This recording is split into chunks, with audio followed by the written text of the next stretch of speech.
हम CS402 की final term preparation जो है वो स्टार्ट कर रहे हैं। तो इसमें सबसे पहला क्वेश्चन है हमारे पास, if summation is double A double B then summation star will not contain. तो समीशन के अंदर हमारे पास जो है डबल ए और डबल बी हैं, तो समीशन स्टार हम बनाएं तो क्या बनेगा। समीशन स्टार का मतलब है कि हम जितनी दफ़ा मर्ज़ी ये वैल्यू ले सकते हैं और जितनी दफ़ा चाहे ये वैल्यू ले सकते हैं, लेकिन जब भी हम लेंगे इवन वैल्यूज़ लेंगे, ठीक है ना, इवन ही ए लेंगे और इवन ही बी लेंगे। तो इसका मतलब है जो भी हमारे पास वैल्यू बनेगी वो इवन में होगी। तो ये देखें यहाँ पे जो हमारे पास वैल्यूज़ लिखी हुई हैं, इसमें हमारे पास जो है ये इवन में है, ए बी भी इवन में है, इसमें भी ए और बी इवन में है, इसमें भी ए और बी इवन में है, लेकिन ये जो है इसमें ए ओड है और बी भी ओड है। तो इसका मतलब है कि हमारा ये जो समीशन है ये वाली वैल्यू कंटेन नहीं करता। नेक्स्ट क्वेश्चन है, नेक्स्ट क्वेश्चन वो कहता है कि यहाँ एक कैफ़े बना हुआ है, उन्होंने ये कैफ़े बना के दिया हुआ है। तो कहता है कि आपने बताना है कि इसमें इसकी जो आ रही है यानी कि रेगुलर एक्सप्रेशन है वो क्या बनेगी। तो रेगुलर एक्सप्रेशन कैसे फाइंड करते हैं, हम देखते हैं कि जो स्टार्टिंग होती है हमारी जो भी एफ ए होता है वो स्टार्ट होता है माइनस से और एंड होता है प्लस पे। तो हम चेक करेंगे कि इसकी स्टार्टिंग और एंडिंग कहाँ पे है। तो ये यहाँ से स्टार्ट हो रहा है और एंड यहाँ पे भी इसका हो रहा है और इसका एंड यहाँ पे भी हो रहा है। तो ये क्या एक्सेप्ट कर रहा है, जो चीज़ प्लस तक चली जाएगी वो एक्सेप्ट हो जाएगी। तो इस एफ ए में जब हम नल वैल्यू डालें यानी कि कोई भी वैल्यू नल वैल्यू डालें तो ये वापस यहीं पे आ जाएगा, तो तब ये एक्सेप्ट हो सकता है, या फिर इसमें हम ए डालें तब ये एक्सेप्ट हो सकता है। तो बी डालने पे ये एक्सेप्ट नहीं होगा। तो इसकी रेगुलर एक्सप्रेशन इसी तरह होनी चाहिए कि वो बताए कि अगर नल हो कुछ भी ना हो तब भी ये हम इसे कर सकते हैं, यानी कि ये एक्सेप्ट हो जाएगा, और अगर ए हो तो भी एक्सेप्ट हो जाएगा। हाँ, ए के बाद आप जो मर्ज़ी लिख सकते हैं, चाहे ए लिख लें बी लिख लें, ठीक है, लेकिन स्टार्ट में आपके पास या नल होनी चाहिए या ए होना चाहिए। तो ये देखें इन्होंने जो आंसर है वो ये वाला लगाया हुआ है, मेरे ख्याल में ये गलत है, क्योंकि ये देखें इन्होंने स्टार्ट में कहा हुआ है ए, कि अगर आपके पास ए मस्ट होना चाहिए, लेकिन ये तो हमें बताता है कि नल भी एक्सेप्ट हो जाती है, तो उसके लिए तो ए ज़रूरी नहीं है, इसलिए हमारा जो आंसर है वो सेकंड वाला होगा। अब नेक्स्ट क्वेश्चन है हमारे पास, only language can have dash TGs, one language can have dash टीजीज।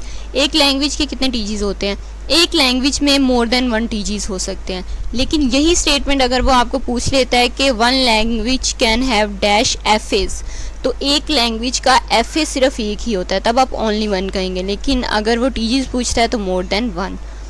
उसके बाद नेक्स्ट क्वेश्चन, उसमें आपको उसने एफ ए ड्रॉ कर दिया है और वो कहता है कि आपने बताना है ये कौन सी लैंग्वेज है। तो देखें यहाँ भी हम वही तरीका करेंगे जो हमने पहले देखा था कि माइनस स्टार्ट हो रहा है और प्लस पे ये ख़त्म हो रहा है। तो यहाँ प्लस सिर्फ एक ही जगह पे है, तो इसका मतलब है जो वापस यहाँ पे चीज़ आएगी सिर्फ वही एक्सेप्ट होगी। तो देखें इसमें क्या चीज़ एक्सेप्ट हो रही है, डबल ए एक्सेप्ट हो जाएंगे, डबल बी एक्सेप्ट हो जाएंगे, ठीक है, और ये जब ए बी या बी ए लेगी तो नहीं एक्सेप्ट होगी, लेकिन उसके बाद जब दोबारा ए बी या बी ए लेगी तो एक्सेप्ट हो जाएगी। इसका मतलब हर चीज़ इसमें ए और बी हमेशा इवन रहेंगे, तो इसलिए ये हमारे पास इवन लैंग्वेज है। उसके बाद नेक्स्ट क्वेश्चन हमारे पास ये मिड टर्म का क्वेश्चन है, इसे हम नहीं सॉल्व कर रहे हैं। नेक्स्ट है, even palindrome is a dash language. देखिए पैलिंड्रोम की जितनी भी लैंग्वेजेस होती हैं वो हमारे पास नॉन रेगुलर होती हैं। पैलिंड्रोम की कोई भी लैंग्वेज हो वो नॉन रेगुलर होती है, इसलिए ये भी हमारे पास नॉन रेगुलर होगी। नेक्स्ट क्वेश्चन है, if L is a regular language then L C is also a dash language. L C का मतलब है कम्प्लीमेंट ऑफ एल। कम्प्लीमेंट आपने पढ़ा होगा, हमने पिछली क्लासेस में भी देखा था जब हम यानी कि मैट्रिक या इंटर वगैरह में कम्प्लीमेंट का, जैसे हमारे पास अगर एल सी लिखा होता था वहाँ पे, तो हम कहते थे कि यू माइनस एल, इस तरह हम उसे लिखते थे। यानी कि हमारी ये जो इसमें हम क्या कहेंगे कि हमारी पूरी लैंग्वेज में से एल को माइनस करना है, तो एल सी जो है ये कम्प्लीमेंट ऑफ एल होता है। तो अगर हमारे पास एल रेगुलर लैंग्वेज हो तो एल सी भी हमारे पास मस्ट होता है कि ये भी हमारे पास रेगुलर लैंग्वेज ही होगी, ठीक है, ये यहाँ पे करेक्ट आंसर है। उसके बाद नेक्स्ट है pumping lemma. Pumping lemma is generally use to prove that. Pumping lemma किस लिए इस्तेमाल किया जाता है, देखिए पंपिंग लीमा जो है इसे हम इसलिए यूज़ करते हैं, ये हमें बताता है कि कोई लैंग्वेज जो है हमारे पास वो रेगुलर है या नहीं रेगुलर है। We can also represent an FA using different states, accept state, reject state, read state, etc. वो कहता है कि हमारे पास जो है FA की हमने दोबारा नई जो है स्टेट्स, डिफरेंट स्टेट्स रिप्रेजेंट की थी। मिड में हमने जो पढ़ी थी वो हमारे पास और तरह की स्टेट्स थी, उन्हें हम इनिशियल स्टेट, फाइनल स्टेट इस तरह कहते थे। तो यहाँ फाइनल टर्म के सिलेबस में हमने उन्हें एक नए तरीके से पढ़ा था, जिसमें वो accept state, reject state, read state वगैरह कहता है।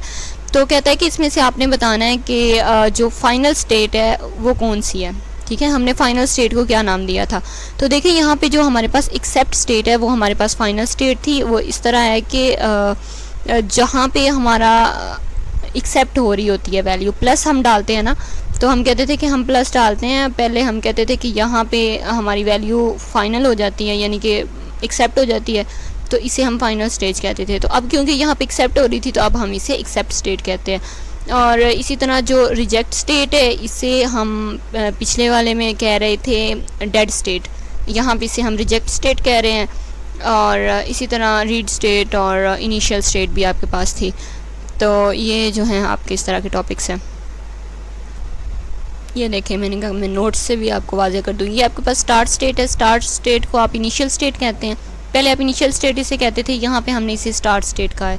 तो जो फाइनल स्टेट थी उसे हमने एक्सेप्ट स्टेट कह दिया है, और जो हमारे पास डेड एंड स्टेट थी उसे हमने रिजेक्ट स्टेट कह दिया है। तो बस ये हमारे पास 3 न्यू नेम हैं। ठीक है, उसके बाद हम वापस आ जाते हैं। यहाँ पे हमारे पास जो नेक्स्ट क्वेश्चन है वो है where the input string is placed before it is run is called dash.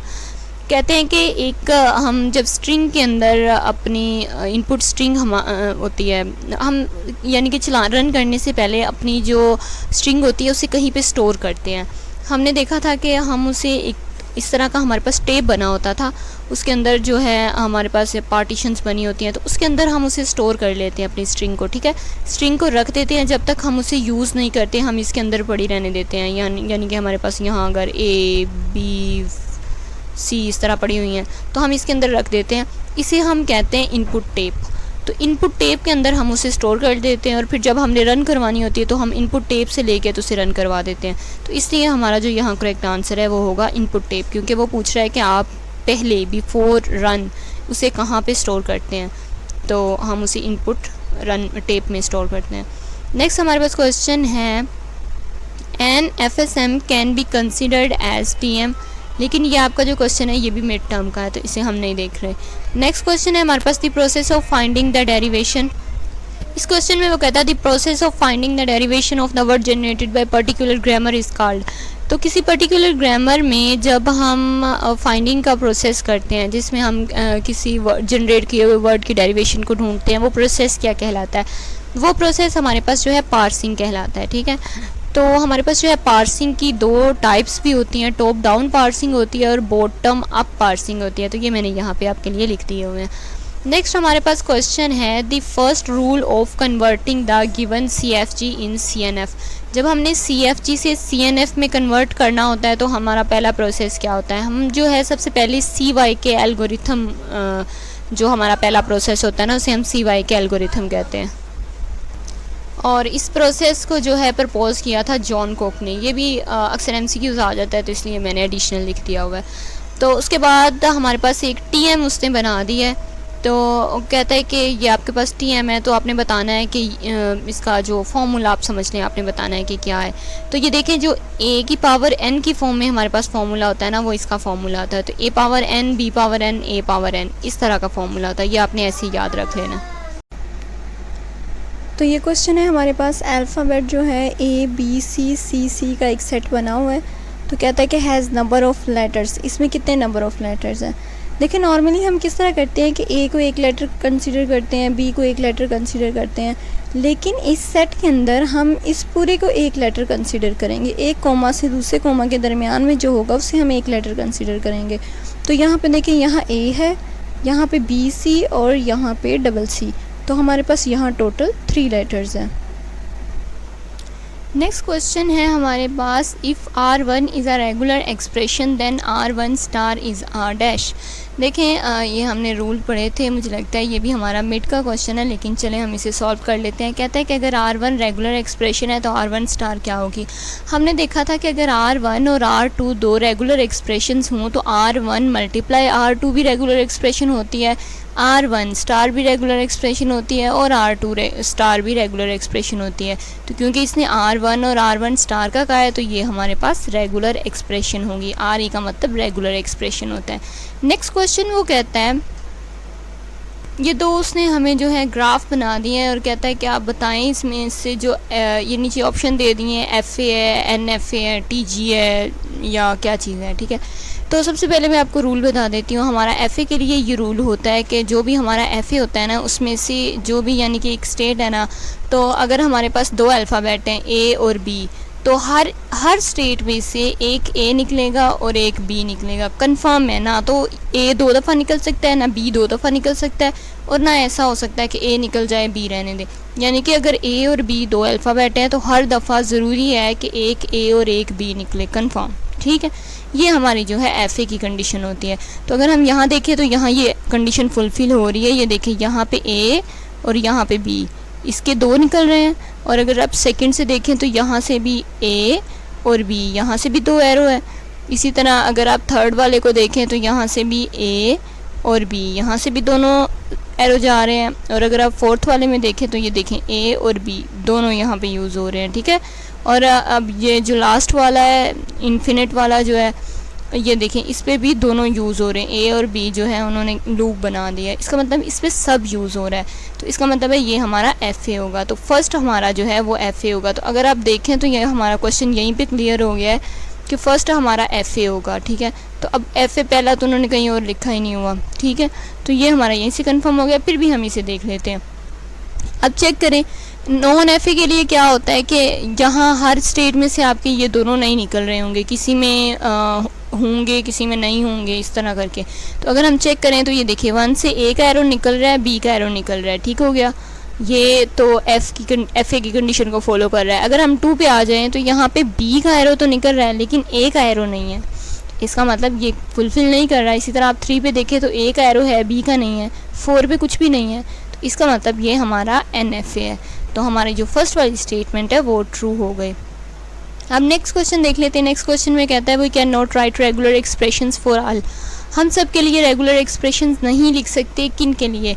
तो जो भी CFGs होते हैं उनके लिए हम रेगुलर एक्सप्रेशंस नहीं लिख सकते। देखें जो हमारे पास FA होते हैं ना, इनके लिए हम रेगुलर एक्सप्रेशन लिख लेते हैं। जितने भी हमारे पास FA होते हैं हर FA के लिए रेगुलर एक्सप्रेशन लिखी जा सकती है।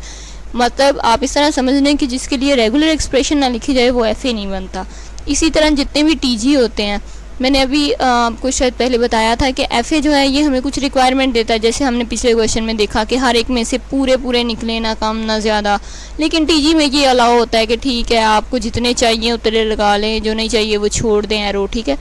तो लेकिन रेगुलर एक्सप्रेशन इसकी भी बनती है। और NFA भी हमने देखा था, वो भी बिल्कुल इसी तरह था, तो उसकी भी रेगुलर एक्सप्रेशन बनती है। लेकिन CFG जो होती है, CFG कुछ तो ऐसे होते हैं जिनकी रेगुलर एक्सप्रेशंस बन जाती हैं, लेकिन सब की नहीं बनती। कुछ की बन जाती हैं, कुछ की नहीं बनती। तो जब वो आपसे पूछ ले कि हम सब की जो हैं या can not write regular expression, या शायद किसी की भी, हाँ किसी की भी नहीं बनती, क्योंकि ये इस फॉर्म में लिखे होते हैं, S की फॉर्म में, ठीक है ना। S स्टार्टिंग पॉइंट होता है, इसके बाद उन्होंने मसलन लिख दिया A और फिर स्मॉल a, और फिर ये कैपिटल A को कुछ और वैल्यू दे देते हैं। मसलन वो कैपिटल A को कह देते हैं कि इसकी वैल्यू है कैपिटल B, और फिर वो आगे B को जो है वो कोई और वैल्यू दे देते हैं। इस तरह करके ये होते हैं। तो इनकी जो है हमारे पास वो रेगुलर एक्सप्रेशंस नहीं बनती, बिल्कुल बनती नहीं है। तो हमारे पास ये CFG जो है ये इसका करेक्ट आंसर होगा। उसके बाद नेक्स्ट क्वेश्चन जो है for every context free grammar we can make the corresponding. हम क्या बना सकते हैं? कहता है कि जब हमारे पास कॉन्टेक्स्ट फ्री ग्रामर हो CFG, ठीक है, जो हमने अभी ये ऊपर देखा था, तो इसके क्रॉसपॉन्डिंग हम क्या बना सकते हैं? तो इसके क्रॉसपॉन्डिंग जो है वो PDA बनते हैं, ठीक है। FA TG या रेगुलर ग्रामर नहीं बनती, PDA बनते हैं इससे। तो PDA डायग्राम होती है एक, ये देखें इस तरह ये PDA डायग्राम होती है। इसमें इन्होंने ये स्टार्ट बताया होता है, इसमें पुश होता है, यानी कि आप स्टार्ट से रीड 1 पे आएंगे, कुछ रीड करेंगे। अगर आप A रीड करेंगे तो पुश A करके वापस रीड 1 पे आ जाएंगे। अगर आप रीड 1 पे B रीड करेंगे तो आप पॉप पे चले जाएंगे। और इसमें कुछ चीज़ें ये होती हैं, अगर मैं आपको MCQs बता देती हूँ जो आते हैं इससे रिलेटेड। ये आपको जैसे ये सर्कल बना हुआ है, मतलब एक ये लोकेशन बनी हुई है ना इस तरह करके, तो ये जो है ये आपको इस तरह की डायग्राम बना के दे देगा और अंदर स्टार नहीं लिखेगा, तो कहेगा कि ये किसके लिए यूज़ करते हैं, हम रीड के लिए, पॉप के लिए, पुश के लिए, स्टार्ट के लिए, तो हम उसमें से स्टार टिक कर देंगे। इसी तरह ये जो आपके पास ये डायमंड सा बना हुआ है 4 कोनों वाला, ये आपको दे देगा और आपको नीचे ऑप्शन दे देगा कि ये हम रीड के लिए यूज़ करते हैं, रिजेक्ट के लिए यूज़ करते हैं, पुश के लिए यूज़ करते हैं, तो हमने रीड। ये इसी तरह ये पॉप का भी दे देता है, पॉप के लिए पूछ लेता है, और इस तरह ये जो है पुश के लिए। तो आपने ये देख लेने हैं कि जो स्टार्ट का है वो इस तरह सर्कल टाइप की फॉर्म में होता है, पुश जो है ये हमारे पास रेक्टेंगल होता है, रीड हमारे पास ये इस तरह डायमंड टाइप होता है, और पॉप भी डायमंड टाइप होता है, इस तरह ये है। और इसमें एक चीज़ और होती है कि इसमें हम स्टैक यूज़ करते हैं। अगर आगे क्वेश्चन आया तो फिर मैं इसकी डिटेल आपको बता दूँगी। नेक्स्ट देख लेते हैं। बाकी जो मैंने आपको पीडीए के हवाले से क्वेश्चन बताए हैं वो सारे आते हैं एमसीक्यूज़, तो उन्हें आप देख लीजिएगा। ये है pumping Lima 2 says that length x and length y plus length y should be. कहता है कि लेंथ x और लेंथ y पंपिंग लीमा 2 में, पंपिंग लीमा 1 मैंने भी आपको पिछले क्वेश्चंस में बताया था पंपिंग लीमा हम किस लिए यूज़ करते हैं, तो 2 उसका जो है एक्सटेंड किया हुआ वर्जन है, यानी कि उसे इम्प्रूव किया हुआ वर्जन है पंपिंग लीमा का। तो कहता है कि उसमें length x plus length y जो होती है उसे क्या होना चाहिए, जो नंबर ऑफ़ स्ट्रेट है उनसे लेस होना चाहिए, उनसे ग्रेटर होना चाहिए, उनके इक्वल होना चाहिए। तो ये हमारे पास जो फॉर्मूला लिखा होता है ना उसमें इस तरह लिखा होता है कि ये आपका ये लिख के ना length x plus length y, और उसके बाद उन्होंने लिखा होता है कि स्मॉलर और इक्वल देन n। ठीक है, तो ये इक्वल को तो हम इतना कॉन्सेंट्रेट नहीं करते, लेकिन ये स्मॉलर जो है इसे हमने देख लेना है कि जो n है, n हमारी नंबर ऑफ़ स्टेट्स हैं, तो ये फॉर्मूला लिखा होता है। तो length x plus length y जो है वो स्मॉलर होनी चाहिए n से, तो ये देखिए वो लेस देन होनी चाहिए। ठीक है, लेस देन या स्मॉलर जो मर्जी कह सकते हैं। नेक्स्ट हमारे पास क्वेश्चन है शम्स के नॉर्मल फॉर्म CY के एल्गोरिथम वाज प्रपोज बाय। ये देखिए मैंने अभी आपको ऊपर बताया था कि उन्होंने जहाँ पूछा हुआ था कि हम पहला स्टेप क्या करते हैं, तो हमने कहा था CY के एल्गोरिथम को यूज़ करते हैं। तो कहते हैं कि CY एल्गोरिथम किसने प्रपोज़ किया, तो मैंने वहाँ आपको बताया था कि जॉन कुक ने इसे जो है प्रपोज़ किया था। तो ये देखिए यहाँ ये MCQs आ गया हुआ है।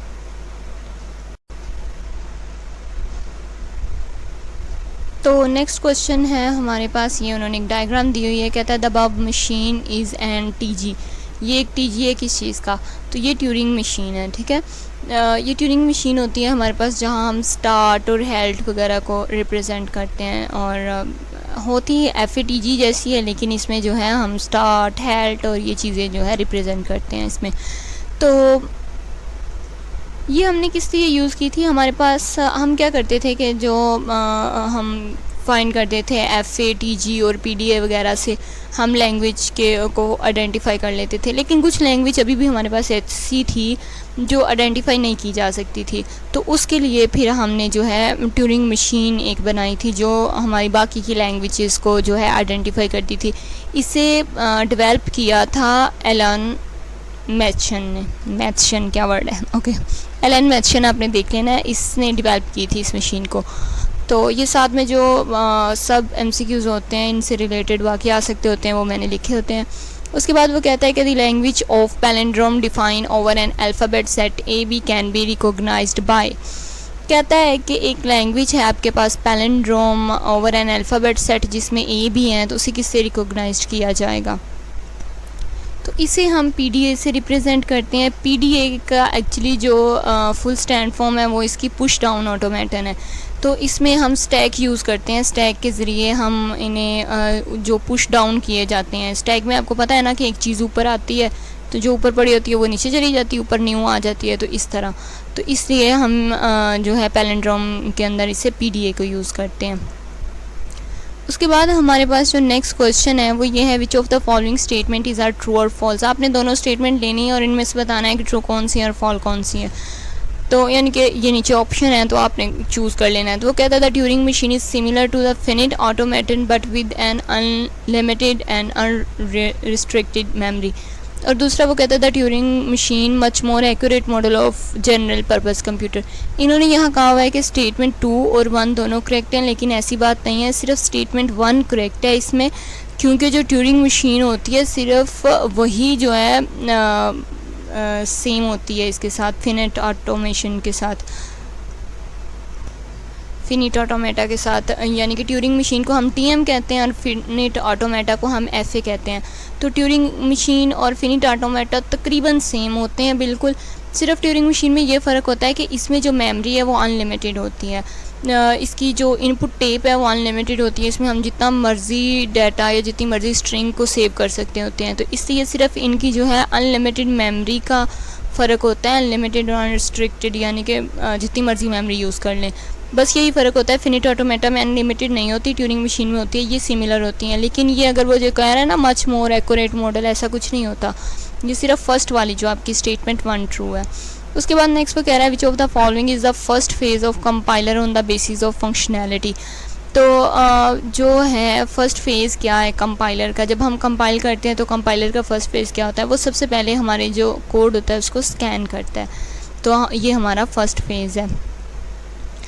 ये देखिए उसने नीचे लिखा हुआ है the first phase of the compiler is called lexical analysis, और लेक्सिकल स्कैनर भी इसे कहा जाता है। तो आपको वो स्कैनर की जगह पे लेक्सिकल एनालिसिस भी पूछ सकता है, तो आपने इस तरह का अगर कोई ऑप्शन हुआ, स्कैनर ना हुआ, तो वो भी दे सकते हैं। उसके बाद नेक्स्ट क्वेश्चन है, कहता है summation star minus L represent the dash of the language. देखिए मैंने आपको ये पहले भी बताया था कि स्मिशन स्टार माइनस एल, हमारे पास एक पहले आया था क्वेश्चन जिसमें उसने लिखा हुआ था LC, तो मैंने आपको बताया था कि LC का मतलब है कि जो हमारी टोटल लैंग्वेज है उसमें से हम L को माइनस कर दें। तो हमारी टोटल लैंग्वेज यही होती है ना कि सब लैंग्वेज का स्मिशन और हम ऊपर स्टार लगा देते हैं इन्फिनिटी तक सारी लैंग्वेज, तो उसमें से जब हम L को माइनस कर देते हैं, तो यही मैंने आपको लास्ट टाइम भी बताया था, बस मैंने यहाँ पे U लगाया था। वो हम U मैंने इसलिए लगाया था क्योंकि हमने नॉर्मली क्लासेस में U पढ़ा हुआ है ना, तो मैंने आपको बताया था कि आपको इजीली समझ आ जाए।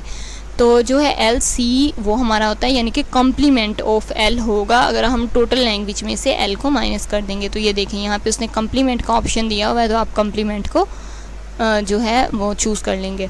नेक्स्ट क्वेश्चन जो है ये हमारा मिड टर्म का है, इसे हम छोड़ देते हैं। नेक्स्ट क्वेश्चन है dash and dash are removed in order to make a CFG in Chomsky normal form. Chomsky normal form के अंदर उसने दो चीज़ें पूछी हुई हैं जो रिमूव कर दी जाती हैं CFG बनाने के लिए, यानी कि हमारे पास चॉम्स्की नॉर्मल फॉर्म है और उससे हमने CFG बनाना है, तो हमें कोई दो चीज़ें रिमूव करनी पड़ेंगी, वो नल और यूनिट प्रोडक्शंस होते हैं। ये आपके नोट्स में लिखा हुआ है इसी तरह। और हमने पीछे देखा था कि जब हमने CFG से चॉम्स्की नॉर्मल फॉर्म बनानी होती है तो फिर हमें वो दो स्टेप थे हमारे पास जो हमें फॉलो करने पड़ते थे, जिसमें वो कहता था कि आपके जो है नॉन टर्मिनल वो या तो दो नॉन टर्मिनल को रिप्रेजेंट कर रहे हों या फिर वो एक टर्मिनल को रिप्रेजेंट कर रहा हो। तो ये आपको दोनों तरीके से आ सकता है, CFG से चॉम्स्की नॉर्मल फॉर्म की तरफ भी आ सकता है, या आपको वो कह सकता है जैसे से यहाँ पूछा हुआ है कि CNF से CFG की तरफ। तो आपको दोनों की कंडीशंस याद होनी चाहिए। तो नेक्स्ट हमारे पास जो क्वेश्चन है वो है if L1 and L2 are expressed by regular language then L1 plus L2 is also a dash language. ये मैंने आपको पहले भी बताया था, अगर हमारे पास L1 और L2 दो लैंग्वेज रेगुलर लैंग्वेजेस हों तो इनका सम भी रेगुलर लैंग्वेज होता है। L1 स्टार भी रेगुलर लैंग्वेज होगा, L2 स्टार भी रेगुलर लैंग्वेज होगा। पहले हमने इस तरह R1 पढ़ा था और R1 स्टार उन्होंने पूछा हुआ था, तो ये भी ऐसे ही है, तो ये रेगुलर लैंग्वेज है। वैसे ये भी आपका मिड का क्वेश्चन है। नेक्स्ट है which of the following is a regular context free grammar. इनमें से रेगुलर कॉन्टेक्स्ट फ्री ग्रामर कौन सी है, ये उसने इक्वेशन लिख दी है, इसके हिसाब से आपने बतानी है। तो देखें आपके इक्वेशन में सबसे पहले AB लिखा हुआ है, तो आपने चेक करना है यहाँ किसके साथ हम मस्ट AB लगा सकते हैं। तो ये देखें ये हमें कह रहा है कि आप यहाँ पे सबसे पहले AB लगा सकते हैं, यहाँ हम A लगा सकते हैं, तो AB हम यहाँ पे भी लगा सकते हैं, ठीक है। और बाकी हमें कहीं ऑप्शन नहीं दिया हुआ। और उसके बाद देखें वो कहता है कि आपका जो है ये फिर AB प्लस BA है और फिर स्टार BA। तो हम देखते हैं कि जो हमारे पास जो बाकी लैंग्वेजेस है ना इनकी से जो बनती हैं वो हमारे पास पैलिंड्रोम लैंग्वेज बनेंगी। तो पैलिंड्रोम लैंग्वेज क्योंकि नॉन रेगुलर होती हैं इसलिए उन्हें हमने चूज़ नहीं करना होता, तो रेगुलर लैंग्वेज की हमारे पास रेगुलर एक्सप्रेशन बनती है, तो इसलिए हमारे पास जो है ये वाला ऑप्शन करेक्ट हो जाएगा। उसके बाद नेक्स्ट है read state can have dash out going edge. कहता है एक जो रीड स्टेट है उसके कितने आउट गोइंग एज होते हैं। देखिए एक रीड स्टेट है, मसलन मैं आपको बताती हूँ कि देखिए अगर एक उसने स्टेट बनाई हुई है कुछ इस तरह की होती है रीड स्टेट, इस तरह एक रीड स्टेट है, तो उससे कितने आउट गोइंग हो सकते हैं, मतलब कि आप रीड स्टेट से किस किस तरफ जा सकते हैं, कितने ऑप्शन हो सकते हैं। भाई जितने मर्जी हो सकते हैं, वो जितने मर्जी ऑप्शन दे सकते हैं ना बनाने वाला। वो कह सकता है कि जैसे आप ए कहें तो आप इधर चले जाएं, ठीक है, 1 आप रीड करें तो इधर चले जाएं, अगर आप 2 रीड करें तो इधर चले जाएं। जितने मर्जी ऑप्शन दे सकता है, जितने उसके पास उस ऑप्शन होंगे वो सारे दे सकता है। कोई लिमिट तो नहीं है कि आप कितने ऑप्शन देंगे। तो इसका मतलब है कि आप जो है जितने मर्जी दे सकते हैं। तो any number of out going इसमें हो सकती हैं, ठीक है, जितनी मर्जी आप आउट गोइंग दे सकते हैं, जितने आपके सॉफ्टवेयर में जितने आपको चाहिए, जितने आपको कंसीडर हैं वो आप कर सकते हैं। उसके बाद नेक्स्ट क्वेश्चन है हमारे पास, ये मिड के हैं, ये हम रहने देते हैं, मैंने इसलिए पहले ने निशान लगा लिए थे।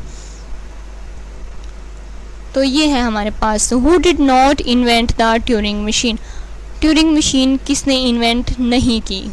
वैसे तो नॉर्मली हमें क्वेश्चन यही आएगा कि ट्यूरिंग मशीन किसने इन्वेंट की, लेकिन हमें एग्जैक्ट पता होना चाहिए।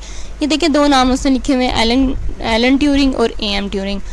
तो एलन ट्यूरिंग ने इसे किया था इन्वेंट, और उनका जो नेम है, निकनेम ट्यूरिंग है, तो ये भी हम लगा सकते हैं। तो नन ऑफ दीज इसलिए नहीं क्योंकि एम ट्यूरिंग ऐसे हैं जिन्होंने नहीं की थी, तो ये इसका करेक्ट आंसर हो जाएगा।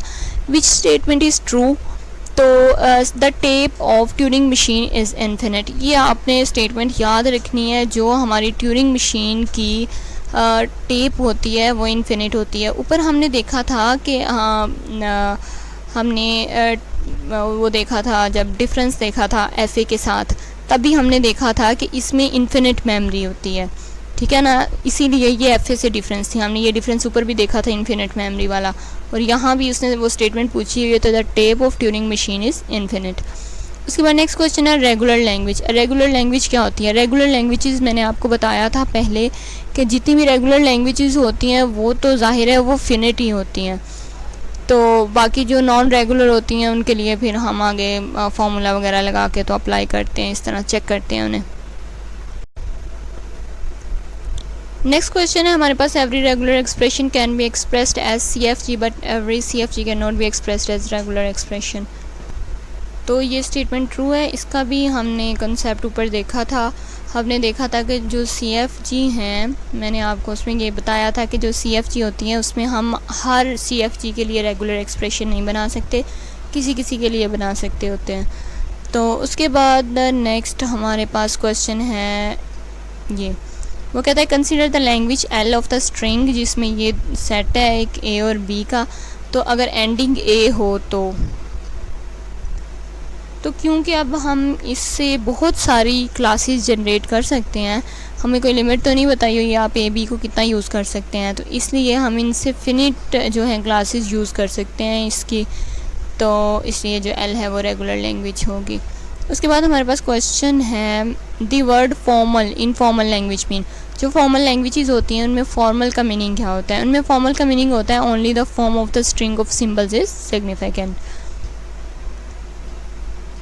क्वेश्चन है चूज़ द करेक्ट स्टेटमेंट। ये हमारे पास स्टेटमेंट लिखी हुई है, Mealy machine generate no language और Moore machine generate no language. Next है Mealy machine has non terminal state. तो देखें जो मेले और मोरे मशीन है ये दोनों हमारे पास कोई भी लैंग्वेज जनरेट नहीं करती, इसमें सिर्फ हम इनपुट देते हैं और आउटपुट इससे ले लेते हैं। तो ये मेले और मोरे का मैंने डिफरेंस आपको बता दिया था। एक जो है इनपुट n देता है और आउटपुट n+1 लेता है, और एक जो है n ही इनपुट देता है और n ही आउटपुट वापस लेता है। तो ना ही इनकी जो है कुछ टर्मिनल स्टेट्स होती हैं, तो इसलिए हमारे जो तीनों ऑप्शन हैं वो करेक्ट होंगे। TM is more powerful than FSM because, उसकी वजह बतानी है। It has a capability to remember arbitrary long sequence of input symbols. उसके बाद हमारे पास क्वेश्चन है like TG a PDA can also be non deterministic. TGA की तरह PD भी नॉन डिटर्मिनिस्टिक होता है, ये ट्रू स्टेटमेंट है। ये वही क्वेश्चन आ गया ऊपर से जो हमने देखा था ट्यूरिंग मशीन, इसका आंसर हमने देखा था, रिपीट हो गया क्वेश्चन। और यहाँ वो कहता है the language of all words made up of a's and b's with at least 2 as can not be desired by the regular expression. तो कहता है कि आपने ऐसी रेगुलर एक्सप्रेशन बतानी है कि जिसमें जो हमारे ए और बीज हैं वो can not be described, at least 2 as can not be describe, 2 edge describe ना किए जाएँ। तो ये देखें इसमें भी जो है हमें 1, 2, और 3 A मस्ट लिखने पड़ेंगे, या कम से कम 2 तो मस्ट लिखने पड़ेंगे। उसके बाद इसमें भी हमें 2 A मस्ट लिखने पड़ेंगे।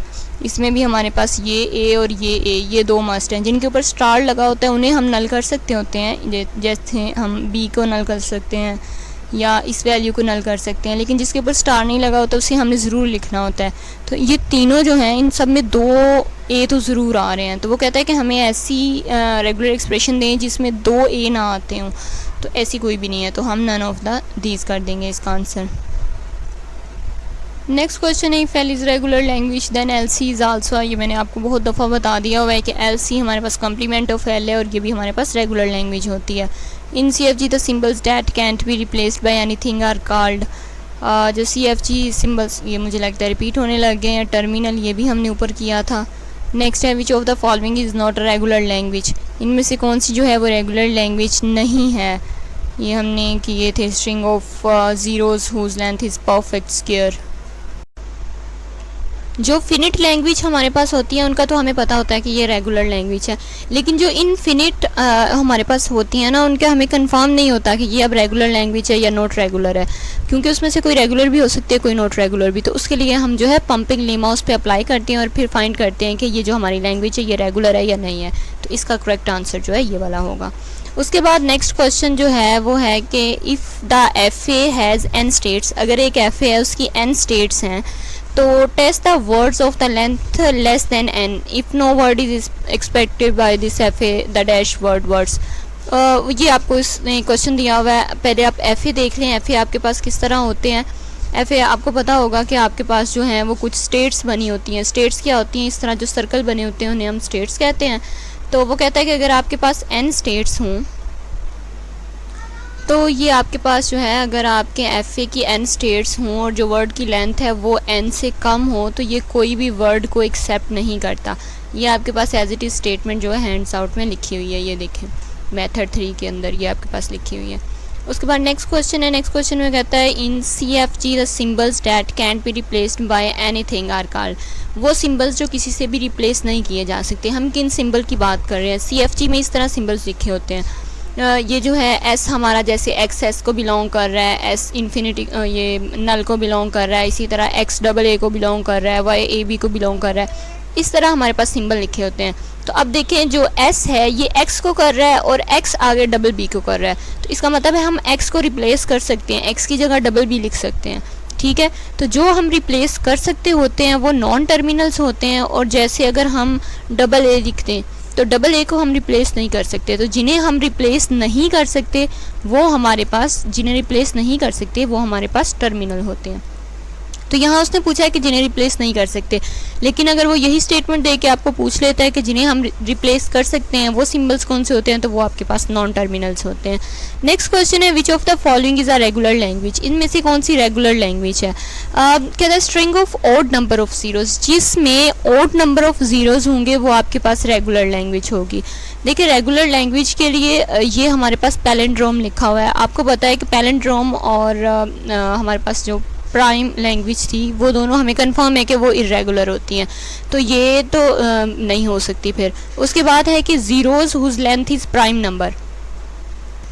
तो हम प्राइम नंबर का जो है रेगुलर एक्सप्रेशन नहीं लिख सकते, इसे ट्रैक नहीं कर सकते प्राइम नंबर्स को, इसलिए ये भी नहीं हो सकते।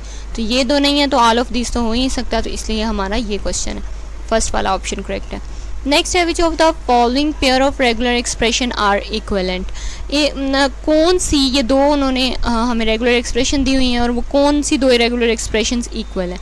देखिए रेगुलर एक्सप्रेशंस इस तरह है कि ये हमारे पास अगर लिखी हो, इसको हम यूज़ करें तो हम कहें कि चलें हम जो स्टार है इसकी वैल्यू 1 कर देते हैं, तो हम एक दफ़ा इसे लिखेंगे तो ये 1 0 0 1 आएगा। ठीक है, तो अब आप क्या इससे 1001 बना सकते हैं? आप इससे 1001 नहीं बना सकते, क्योंकि आपको एंड पे 10 ज़रूर लिखना पड़ेगा। ठीक है, तो अगर आप इसे 2 दफ़ा भी ले लें, एक दफ़ा लेंगे तो यहाँ पे ये 10 आ जाएगा, इस तरह ये आपके पास बनेगी। और अगर आप इसे 2 दफ़ा लिखते हैं तो ये 10 10 10 इस तरह आ जाएगा। तो इसका मतलब है ये दोनों सेम नहीं हो सकती। ठीक है, लेकिन ये हो सकती हैं, ये वाली चेक करें आप। इसमें अगर आप इसे 1 कह दें तो ये आपके पास हो जाएगी 1x, और इसे आपने 1 कह दिया तो इसे एक दफ़ा लिखेंगे तो ये 2x ये वाले हो गए। ठीक है, और अगर आपने इसे लिखना हो तो ये एंड पे x मस्ट है, ये आप लिख दें, और इसे आप वैल्यू अगर 2 दे दें तो ये देखें हम इसे 2 दफ़ा लिखेंगे तो ये सेम हो जाएगी। तो इसका मतलब है कि ये वाली वैल्यू हमारी सही हो सकती है। तो हमारा जो इसमें करेक्ट आंसर है वो ये वाला है। उसके बाद नेक्स्ट क्वेश्चन है हमारे पास, वो कहता है ये वाला जो है ये भी हमारा मिड टर्म का, इसे हम नहीं कर रहे। नेक्स्ट क्वेश्चन हमारे पास, which of the following statement is true, इनमें से कौन सी स्टेटमेंट जो है वो ट्रू है। कहता है the length of the output string is greater than the length of input string in Moore machine.